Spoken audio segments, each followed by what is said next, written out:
Morning everyone. Welcome to today's class. In the last class, we have seen the functions of financial services institutions and the different types of financial services provided by these institutions. So, in today's class, we will see the classification of financial services. Financial services can be broadly classified into two types, that is fund-based services and fee-based or non-fund-based services. Okay, now fund-based services ಅಂದರೆ ಏನು?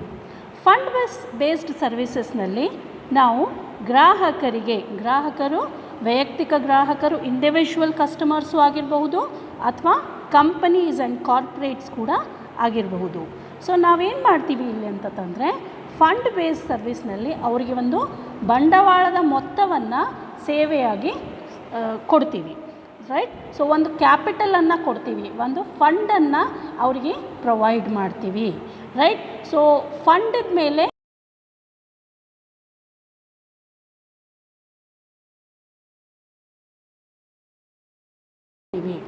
But fee based or non based fund based ಸರ್ವಿಸಸ್ನಲ್ಲಿ ನಾವು ಏನು ಸೇವೆಗಳನ್ನು ಕೊಡ್ತೀವಿ ಅದಕ್ಕೆ ನಾವು ಒಂದು ಫೀಯನ್ನು ಚಾರ್ಜ್ ಮಾಡ್ತೀವಿ, ಒಂದು ಶುಲ್ಕವನ್ನು ಅವ್ರಿಗೆ ಚಾರ್ಜ್ ಮಾಡ್ತೀವಿ, right. So these are the two classifications of the financial services, fund based services and fee based or non fund based services. Let us now understand these services in detail. In the first case, fund-based services, these are some of the examples. There might be many, ಇನ್ನೂ ಇದಕ್ಕಿಂತ ಜಾಸ್ತಿ examples ಇರ್ಬೋದು, but these are some of them. First one is underwriting services. Underwriting services ಅಂತಂದರೆ ಈಗ for example ಒಂದು company first start ಆಗಬೇಕಂದ್ರೆ ಶೇರ್ಸನ್ನು issue ಮಾಡ್ತದೆ. ಆ ಶೇರ್ಸನ್ನು ಇಶ್ಯೂ ಮಾಡಿದಾಗ ಆ ಕಂಪನಿ ಹೊಸದಾಗಿದ್ದರಿಂದ ಬಹಳಷ್ಟು ಕಸ್ಟಮರ್ಸು ಆ ಶೇರ್ಸನ್ನು ಕೊಂಡ್ಕೊಳ್ಳೋಕ್ಕಿಲ್ಲ. ಸೊ ಆ ಟೈಮಲ್ಲಿ ಏನಾಗ್ತದೆ, these underwriters come into picture. ಅವರೇನು ಮಾಡ್ತಾರೆ, ಗ್ರಾಹಕರ ಪರವಾಗಿ ಆ ಶೇರ್ಸನ್ನು ಕೊಂಡ್ಕೊತಾರೆ, ರೈಟ್. ಅಂಡರ್ ರೈಟರ್ಸ್ ಅಂತ ಕರೀತಾರೆ. ಆ company is called underwriting company. ಅವರು ಕಂಪನಿಯಿಂದ ಡೈರೆಕ್ಟ್ಲಿ ಗ್ರಾಹಕರ ಪರವಾಗಿ ಆ ಶೇರ್ಸನ್ನು ಕೊಂಡ್ಕೊತಾರೆ. ಅವರಿಗೆ ದುಡ್ಡನ್ನು ಎಷ್ಟು, ಅವ್ರ ಫೇಸ್ ವ್ಯಾಲ್ಯೂ ಎಷ್ಟು ಇಟ್ಟಿರ್ತಾರೆ ಅಷ್ಟು ಫೇಸ್ ವ್ಯಾಲ್ಯೂವನ್ನು ಕೊಟ್ಟು ಅವರು ಆ ಶೇರ್ಸನ್ನು ಕೊಂಡ್ಕೊತಾರೆ. ಮುಂದೆ ಅವರೇನು ಮಾಡ್ತಾರೆ, ಆ್ಯಸ್ ಅನ್ ಇಂಟರ್ಮೀಡಿಯೇಟ್ ಅವರು ಕಸ್ಟಮರ್ಸ್ಗೆ ಅಥವಾ ಶೇರ್ ಹೋಲ್ಡರ್ಸ್ ಯಾರು ಅಪ್ಲೈ ಮಾಡ್ತಾರೆ ಅವ್ರಿಗೆ ಅದನ್ನು ಸೆಲ್ ಮಾಡ್ತಾರೆ. This is known as under writing services. ಅದಕ್ಕೆ ಅವರು ಫಂಡನ್ನು ಕೊಡ್ತಾರೆ.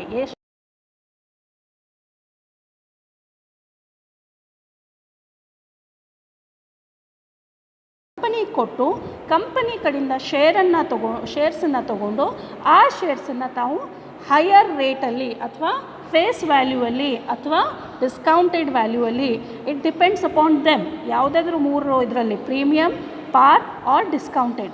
ಸೊ ಯಾವ್ದು ಬೇಕಾದ ರೇಟಲ್ಲಿ ಅವರು ಅದನ್ನು ಕಸ್ಟಮರ್ಸ್ಗೆ ಮಾರಾಟ ಮಾಡಬಹುದು. ಇದಕ್ಕೆ ನಾವು ಅಂಡರ್ ರೈಟಿಂಗ್ ಸರ್ವಿಸಸ್ ಅಂತ ಕರಿತೀವಿ.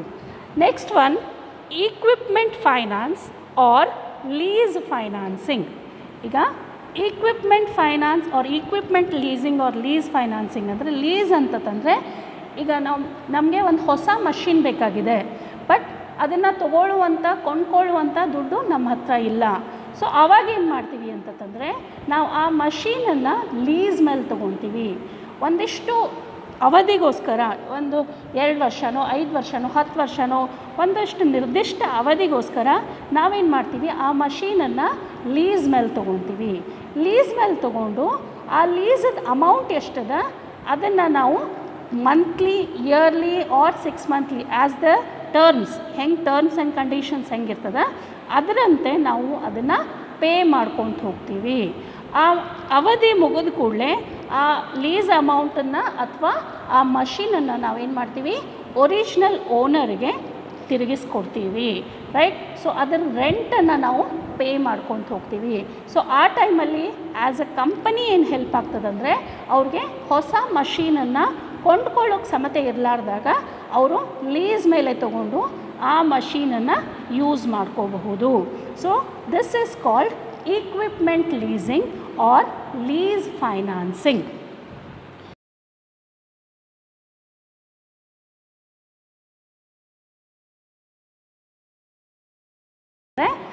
ಒಂದು ಬ್ಯಾಂಕ್ನಿಂದ ಅಥವಾ ಯಾವುದೇ ಒಂದು ಹಣಕಾಸಿನ ಸಂಸ್ಥೆಯಿಂದ ನೀವು ಹೈಯರ್ ಪರ್ಚೇಸ್ ಮಾಡ್ಕೊತೀರಿ.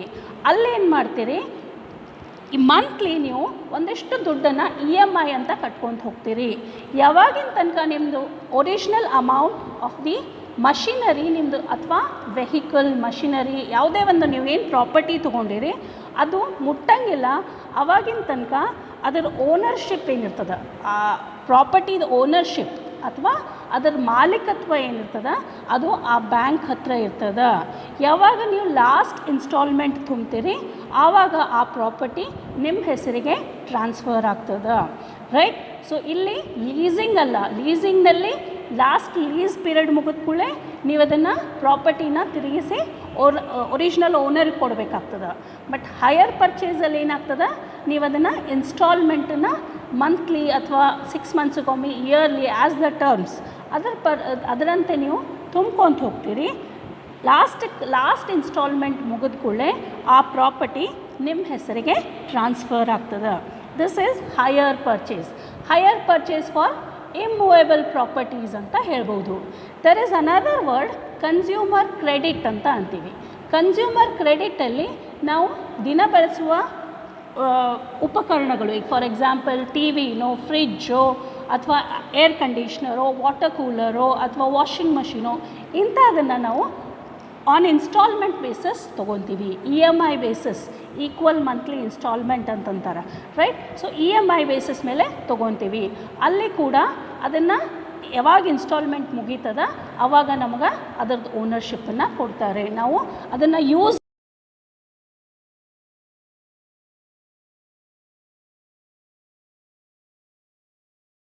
ನಾವು ಅದರದ್ದು ಲಾಸ್ಟ್ ಇನ್ಸ್ಟಾಲ್ಮೆಂಟನ್ನು ತುಂಬ್ತೀವಿ.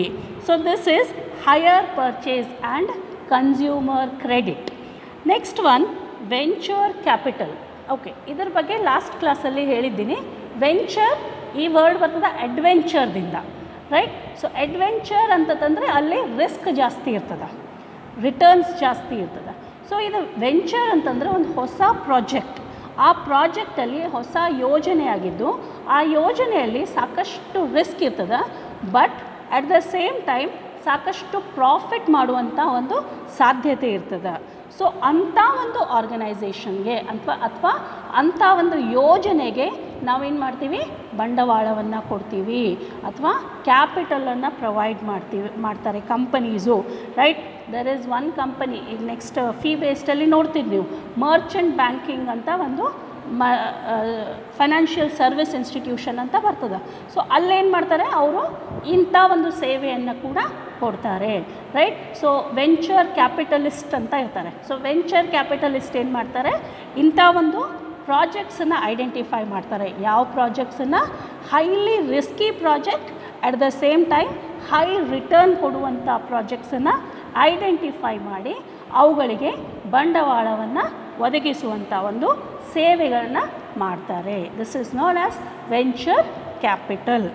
Next one bills discounting. Bills discounting ಅಂತಂದರೆ ಈಗ ಕಾಮನ್ ಆಗಿ ಎಲ್ಲ ಕಡೆ ಕ್ರೆಡಿಟ್ ಸೇಲ್ಸು ಬಹಳ ಕಾಮನ್ ಆಗಿರ್ತದೆ.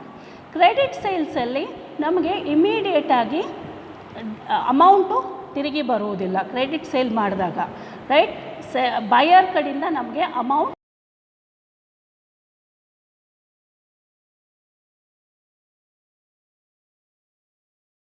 90 ಡೇಸ್ ಅವಧಿದಾಗಿರ್ತದೆ, ರೈಟ್. ಸೊ ಆ ಬಿಲ್ಲದ್ದು ಅವಧಿ ಅಂದರೆ ಅದರ ಅರ್ಥ 90 ಡೇಸ್ ಆದ ಕೂಡಲೇ ಆ ಬಿಲ್ಲನ್ನು ನಾವು ತೋರಿಸಿದಾಗ, ಬಯರಿಗೆ ತೋರಿಸಿದಾಗ ಆ ಬಯರ್ ನಮಗೆ ತಿರುಗಿ ಹಣವನ್ನು ಕೊಡ್ತಾನೆ ಅಂತ ಅರ್ಥ ಆಗ್ತದೆ. ಬಟ್ ಸಪೋಸಿಂಗ್ಲಿ ಅವನು ಬಯರ್ ಇದ್ದವನು ಬಿಲ್ಲನ್ನು ಕೊಟ್ಟಾಗ ಸೆಲ್ಲರ್ಗೆ ಇಮಿಡಿಯೇಟಾಗಿ ದುಡ್ಡು ಬೇಕಾಗಿತ್ತಂದರೆ ಅವನೇನು ಮಾಡ್ತಾನೆ, ಆ ಬಿಲ್ಲನ್ನು ತೆಗೆದುಕೊಂಡು ಹೋಗಿ ಒಂದು ಕಮರ್ಷಿಯಲ್ ಬ್ಯಾಂಕ್, ಯಾವುದಾದ್ರೂ ಕಮರ್ಷಿಯಲ್ ಬ್ಯಾಂಕಿಗೆ ಹೋಗಿ ಆ ಬಿಲ್ಲನ್ನು ಡಿಸ್ಕೌಂಟ್ ಮಾಡ್ಕೊತಾನೆ. ಡಿಸ್ಕೌಂಟ್ ಮಾಡ್ಕೊತಾನೆ ಅಂತಂದ್ರೇನು, ಈಗ ಫಾರ್ ಎಕ್ಸಾಂಪಲ್ 10,000 ರುಪೀಸದ ಬಿಲ್ ಇದ್ದಾಗ ಆ ಬಿಲ್ಲನ್ನು ಅವನು ಇಮಿಡಿಯೇಟ್ ಕ್ಯಾಶ್ ಬೇಕು ಅಂತಂದು ಅದನ್ನು ಕಮರ್ಷಿಯಲ್ ಬ್ಯಾಂಕಿಗೆ ಹೋಗಿ ಅದನ್ನು ಡಿಸ್ಕೌಂಟ್ ಮಾಡಿದಾಗ ಅವನಿಗೆ 10,000 ರುಪೀಸ್ ಕಂಪ್ಲೀಟಾಗಿ ಸಿಗೋದಿಲ್ಲ, ಅವ್ನಿಗೊಂದು ಸ್ವಲ್ಪ ಕಡಿಮೆ ಅಮೌಂಟ್ ಸಿಗ್ತದೆ. ಮೇ ಬಿ 9,500 9,800 ಇಷ್ಟು ಅಮೌಂಟ್ ಅವನಿಗೆ ಸಿಗ್ತದೆ. ಸೊ ಅವನು ಅದನ್ನು ಯೂಸ್ ಮಾಡ್ಕೊತಾನೆ. ಸೊ ಈಗ ಬಿಲ್ಲು ಕಮರ್ಷಿಯಲ್ ಬ್ಯಾಂಕ್ ಹತ್ರ ಇರ್ತದೆ. ಕಮರ್ಷಿಯಲ್ ಬ್ಯಾಂಕ್ನವ್ರು ಏನು ಮಾಡ್ತಾರೆ, ಆ ಬಿಲ್ಲನ್ನು 90 ಡೇಸ್ ಆದ ತಕ್ಷಣ, ಅಂದರೆ 3 ಮಂತ್ಸ್ ಆದ ತಕ್ಷಣ ಬಯರ್ ಕಡೆಯಿಂದ ಕಂಪ್ಲೀಟ್ 10,000 ರುಪೀಸನ್ನು ಅವರು ವಸೂಲು ಮಾಡ್ತಾರೆ. So this process is known as bills discounting, right. ಅದು ಆ ಬಿಲ್ಗೆ ಏನಂತಾರೆ, ಬಿಲ್ ಆಫ್ ಎಕ್ಸ್ಚೇಂಜ್ ಅಂತ ಕರೀತಾರೆ. ಬಿಲ್ ಆಫ್ ಎಕ್ಸ್ಚೇಂಜ್ ಡಿಸ್ಕೌಂಟಿಂಗ್, ಶಾರ್ಟಾಗಿ ಬಿಲ್ಸ್ ಡಿಸ್ಕೌಂಟಿಂಗ್ ಅಂತ ಕರಿತೀವಿ. Next one, insurance services. Insurance services ಅಂತಂದರೆ ಇದು ಒಂದು ರಿಸ್ಕ್ ಅನ್ನು ಅವಾಯ್ಡ್ ಮಾಡುವಂಥದ್ದು, ರಿಸ್ಕನ್ನು ಓವರ್ಕಮ್ ಮಾಡುವಂಥ ಒಂದು ಸರ್ವಿಸ್. ಇಲ್ಲೇನಾಗ್ತದೆ, ಬಿಸ್ನೆಸ್ ಅಂದ ತಕ್ಷಣ ರಿಸ್ಕ್ ಭಾಳ ಕಾಮನ್ ಆಗಿರ್ತದೆ. ಯಾವುದೇ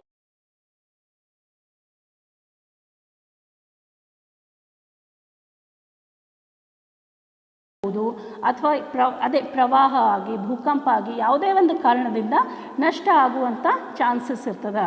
ಸೊ ಅಂಥ ಒಂದು ಟೈಮ್ನಲ್ಲಿ ಇನ್ಶೂರೆನ್ಸ್ ಕಂಪನೀಸ್ ಏನು ಮಾಡ್ತಾರೆ, ಬಿಸ್ನೆಸ್ ಮೆನ್ಗೆ ಆದಂಥ ನಷ್ಟವನ್ನು ಅವರು ಭರಿಸ್ಕೊಡ್ತಾರೆ.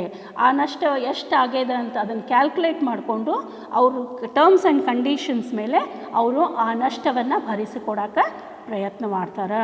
So this is known as insurance services. Next one is factoring. Factoring ಅಂತಂದಾಗ ನಾನೇನು ಹೇಳಿದೆ, ಕ್ರೆಡಿಟ್ ಸೇಲ್ಸು ಭಾಳ ಕಾಮನ್ ಆಗಿರ್ತದೆ. ಕ್ಯಾಶ್ ಸೇಲ್ಸ್ ಜಸ್ಟ್ 25% ಇದ್ದರೆ credit sales around 75 to 80% of the sales are credit sales. So credit sales ನಾವು ಮಾಡಿದಾಗ ಬಹಳಷ್ಟು ಸಲ ಏನಾಗ್ತದೆ, ನಮ್ಮ ಕ್ರೆಡಿಟ್ ಸೇಲ್ಸ್ ಅಮೌಂಟು ಕರೆಕ್ಟಾಗಿ ಕಲೆಕ್ಟ್ ಆಗಂಗಿಲ್ಲ. ಅಮೌಂಟ್ ಏನಿರ್ತದೆ ಡ್ಯೂ ಫ್ರಮ್ ದ ಬಯರ್ಸ್ ಏನಿರ್ತದೆ ಆ ಅಮೌಂಟ್ ನಮಗೆ ಕಲೆಕ್ಟ್ ಆಗಂಗಿಲ್ಲ. ಸೊ ಆ ಟೈಮಲ್ಲಿ ಕಂಪನೀಸು ಲಾಸ್ನಾಗ ಹೋಗುವಂಥ ಚಾನ್ಸಸ್ ಇರ್ತದೆ. ಸೊ ಇದನ್ನು ಅವಾಯ್ಡ್ ಮಾಡೋಕ್ಕೆ ಕಂಪನೀಸ್ ಏನು ಮಾಡ್ತಾರೆ, ಒಂದು ಥರ್ಡ್ ಪಾರ್ಟಿನ ಅಪಾಯಿಂಟ್ ಮಾಡ್ಕೋತಾರೆ, ಒಬ್ಬ 3ನೇ ವ್ಯಕ್ತಿನ ಅಪಾಯಿಂಟ್ ಮಾಡ್ಕೊತಾರೆ. ಆ 3ನೇ ವ್ಯಕ್ತಿ ಏನು ಮಾಡ್ತಾನೆ ಅಂತಂದರೆ, ಯಾರು ಬಯರ್ಸ್ ಇದ್ದಾರೆ ಅಥವಾ ಡೆಟರ್ಸ್ ಯಾರಿದ್ದಾರೆ, ನಮಗೆ ಕೊಡುವಂಥ ಬಾಕಿ ಇದ್ದವರು ಯಾರಿದ್ದಾರೆ ಅವರಿಗೆ ಕಾಂಟ್ಯಾಕ್ಟ್ ಮಾಡಿಕೊಂಡು ಅವ್ರ ಕಡೆಯಿಂದ ವಸೂಲಿ ಮಾಡಿ ನಮಗೆ ಹಣವನ್ನು ಒದಗಿಸ್ತಾರೆ. ಸೊ ಅದಕ್ಕಿಂತ ಮೊದಲು ಏನು ಮಾಡ್ತಾರೆ, ಈಗ ಫಾರ್ ಎಕ್ಸಾಂಪಲ್ 10 lakh ರುಪೀಸ್ ನಮಗೆ ಡೆಟರ್ಸ್ ಕಡೆಯಿಂದ ಡ್ಯೂ ಅದ. ಸೊ ಅವ್ರೇನು ಮಾಡ್ತಾರೆ, ಈ ಫ್ಯಾಕ್ಟ್ರಿಂಗ್ ಏಜೆನ್ಸೀಸ್ ಏನು ಮಾಡ್ತಾರೆ, ಆ ಅಮೌಂಟನ್ನು ನಮಗೆ 80% ಅಮೌಂಟನ್ನು ನಮ್ಗೆ ತಿರುಗಿಸ್ಕೊಡ್ತಾರೆ. 10 lakh ಒಳಗೆ ಅರೌಂಡ್ 8 lakhs ರುಪೀಸ್ ನಮ್ಮ ಕಡೆಯಿಂದ ತಿರುಗಿಸ್ಕೊಟ್ಟು ಅವ್ರು ಅದನ್ನು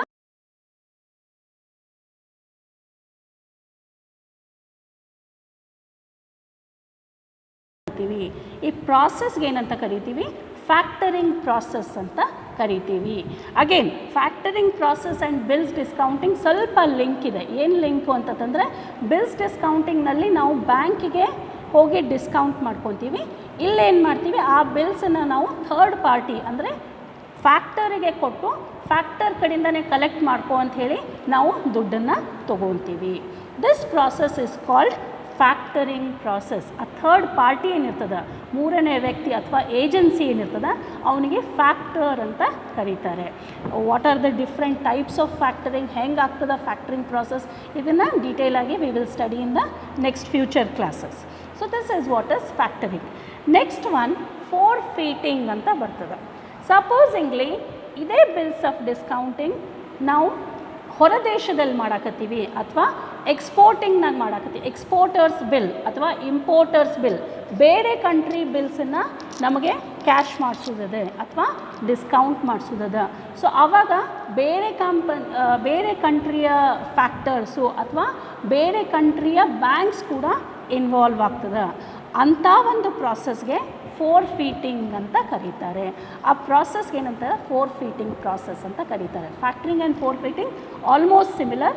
ಫ್ಯಾಕ್ಟ್ರಿಂಗ್ ಏನಿರ್ತದೆ ಡೊಮೆಸ್ಟಿಕ್ ಲೆವೆಲ್ನಲ್ಲಿ ವಿದಿನ್ ದ ಕಂಟ್ರಿ ಆಗ್ತದೆ, ವೆರಸ್ ಫೋರ್ಫೀಟಿಂಗ್ ಏನಾಗ್ತದೆ ಔಟ್ಸೈಡ್ ದ ಕಂಟ್ರಿ ಆಗ್ತದೆ. ಹೊರದೇಶದ ಬ್ಯಾಂಕ್ಸ್ ಕೂಡ ಅದರಲ್ಲಿ ಇನ್ವಾಲ್ವ್ ಆಗ್ತಾರೆ, ಹೊರದೇಶದ ಫ್ಯಾಕ್ಟರ್ಸ್ ಕೂಡ ಅದರಲ್ಲಿ ಇನ್ವಾಲ್ವ್ ಆಗ್ತಾರೆ. ಸೊ ಇದಕ್ಕೆ ನಾವು ಫೋರ್ಫೀಟಿಂಗ್ ಅಂತ ಕರಿತೀವಿ. Next one housing finance. Okay, so housing ಫೈನಾನ್ಸಲ್ಲಿ ಗೃಹ ಸಾಲ ಅಂತ ಕರಿಬಹುದು ಅಥವಾ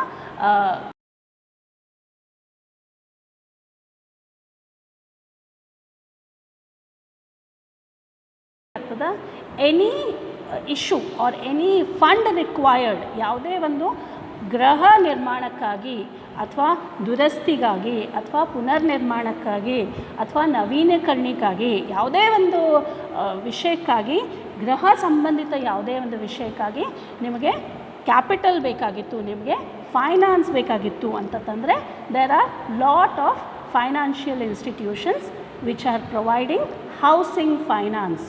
ವೆರಿ ಕಾಮನ್ಲಿ HDFC ಅಂತ ಬರ್ತದೆ, ಹೌಸಿಂಗ್ ಡೆವಲಪ್ಮೆಂಟ್ ಫೈನಾನ್ಸ್ ಕಾರ್ಪೊರೇಷನ್ ಅಂತ ಬರ್ತದೆ. ಆಮೇಲೆ ಈಗ ಸದ್ಯಕ್ಕೆ ಏನಾಗಿದೆ, ಆಲ್ಮೋಸ್ಟ್ ಆಲ್ ಕಮರ್ಷಿಯಲ್ ಬ್ಯಾಂಕ್ಸ್, ಎಲ್ಲ ಕಮರ್ಷಿಯಲ್ ಬ್ಯಾಂಕ್ಸ್ ಕೂಡ ಹೌಸಿಂಗ್ ಫೈನಾನ್ಸನ್ನು ಕೊಡಾಕತ್ತಾರೆ, ಹೌಸಿಂಗ್ ಲೋನ್ಸನ್ನು ಕೊಡಾಕತ್ತಾರೆ. ಲ್ಯಾಂಡ್ ತೊಗೊಳಕ್ಕೆ ಲೋನ್ ಕೊಡ್ತಾರೆ, ಅಥವಾ ಹೌಸ್ ಕನ್ಸ್ಟ್ರಕ್ಷನ್ ಲೋನ್ ಕೊಡ್ತಾರೆ, ಹೌಸ್ ಎಕ್ಸ್ಟೆನ್ಷನ್ ಲೋನ್ ಕೊಡ್ತಾರೆ, ಹೌಸ್ ರೀಕನ್ಸ್ಟ್ರಕ್ಷನ್ ಲೋನ್ ಕೊಡ್ತಾರೆ. ಸೊ ಅದಕ್ಕೆ ನಾವೇನಂತ ಕರಿತೀವಿ, ಹೌಸಿಂಗ್ ಫೈನಾನ್ಸ್ ಅಂತ ಕರಿತೀವಿ. Last one mutual funds. Yes, ಪರಸ್ಪರ ನಿಧಿ ಅಂತ ಕರಿತೀವಿ. ಸೊ ಪರಸ್ಪರ ನಿಧಿ ಬಗ್ಗೆ ನಾವು ಸಾಕಷ್ಟು ಡಿಟೇಲಾಗಿ ಸ್ಟಡಿ ಮಾಡಿದ್ದೀವಿ. ಮ್ಯೂಚುವಲ್ ಫಂಡ್ಸಲ್ಲಿ ಏನಾಗ್ತದೆ, ಸ್ಮಾಲ್ ಇನ್ವೆಸ್ಟರ್ಸ್, ಸಣ್ಣ ಹೂಡಿಕೆದಾರರು ಸಣ್ಣ ಸಣ್ಣ ಅಮೌಂಟನ್ನು ಹೂಡಿಕೆ ಮಾಡಿ ಒಂದು ಏಜೆನ್ಸಿಗೆ ಕೊಟ್ಟು, ಆ ಏಜೆನ್ಸಿಯವ್ರು ಏನು ಮಾಡ್ತಾರೆ, ಆ ಅಮೌಂಟನ್ನು ಕಲೆಕ್ಟ್ ಮಾಡಿಕೊಂಡು ಆ ಅಮೌಂಟನ್ನು ದೊಡ್ಡ ದೊಡ್ಡ ಯೋಜನೆಗಳಲ್ಲಿ, ಬೇರೆ ಬೇರೆ ಉತ್ಪಾದಕ ಯೋಜನೆಗಳಲ್ಲಿ ಅವುಗಳನ್ನು ಇನ್ವೆಸ್ಟ್ಮೆಂಟ್ ಮಾಡ್ತಾರೆ. ಮಾಡಿ ಅದರಿಂದ ಬಂದಂಥ ರಿಟರ್ನ್ಸನ್ನು ನಮ್ಮ ಇನ್ವೆಸ್ಟ್ಮೆಂಟ್ ತಕ್ಕಂಗೆ, ನಮ್ಮ ಹೂಡಿಕೆಗೆ ತಕ್ಕಂಗೆ ನಮಗೆ ರಿಟರ್ನ್ಸನ್ನು ಕೊಡ್ತಾರೆ. ಇದಕ್ಕೆ ನಾವೇನಂತ ಕರಿತೀವಿ, ಮ್ಯೂಚುವಲ್ ಫಂಡ್ಸ್ ಅಂತ ಕರಿತೀವಿ. Small investors pool up money, collect money, and that money is invest